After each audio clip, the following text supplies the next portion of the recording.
Central సర్కారు పెట్టిన బడ్జెట్తోని హైదరాబాదు పట్టణం హాలతు మారిపోతుందట. కేంద్ర బడ్జెట్లో తెలంగాణను తేజాబు చేసేంత ఏం లేదని ఉదికు కొందరు లీడర్లు అంటుంటే ఇప్పుడు భాగ్యనగరానికి బాగా కలిసి వచ్చేటట్టు ఉన్నదని ఎవరన్నారే బాలన్న అంటే ఎవరో కాదు, ఖుద్దు కమలం పువ్వు party leader cum Malkajgiri MP Etela Rajender sir. ఇవాళ హైదరాబాద్ కేంద్రంగా స్పీడ్ రైళ్లని ఇవాళ ట్రాక్లను నిర్మాణం చేయాలని చెప్పి Hyderabad to Bengaluru, Hyderabad to Chennai, Hyderabad to Poona, ఇవాళ హైదరాబాద్ టు ఈ ఇతర ప్రాంతాలకి ఇవాళ నిర్ణయం తీసుకోవడం అనేది తెలంగాణ ప్రాంతానికి పెద్ద ఎత్తున ఉపకరిస్తుందని చెప్పి నేను భావిస్తాను. ఇన్నరా పువ్వు party leader cum Malkajgiri MP Etela Rajender sir ఏమంటుండో ఇక మస్తుగానే అన్నాడు మొత్తం ముచ్చటి నుండి. ఎందుకంటే ఇవాళ హైదరాబాద్ అనేది సెంట్రల్లో ఉన్నటువంటి ప్రాంతం కాబట్టి దేశానికి ఉత్తర దక్షిణ భారతానికి కలిపేటువంటి ఏకైక మార్గం కాబట్టి అది పెద్ద ఎత్తున డెవలప్ అయ్యి దాని ద్వారా వ్యాపార రంగంలో కూడా పెద్ద ఎత్తున మార్పు వచ్చి తెలంగాణ అభివృద్ధి కోసం దోహదపడుతుందని చెప్పి మేము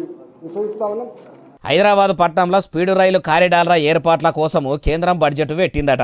భాగ్యనగరం నుంచి చెన్నై పట్టణంకు, హైదరాబాద్ పట్టణం నుంచి పూణే పట్టణంకు, హైదరాబాద్ నుంచి బెంగళూరు పట్టణంకు స్పీడ్ ట్రైన్ పట్టాలు చేసేందుకు పట్టం కట్టబోతున్నదట. కేంద్ర ప్రభుత్వం ఇగురం చేసి ఇట్లా స్పీడ్ ట్రైన్ ట్రాకులు తీసుకొచ్చుడు మంచిగా ఉన్నదని ఈటెల రాజేందర్ సార్ అనుకొచ్చిండు.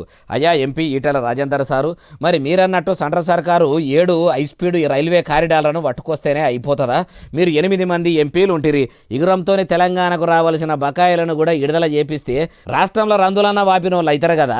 ఉదికు ఊరియా బస్తాలు దొరుకుతలేవని అన్నదాతల బస్తాలు పడుతుండ్రు.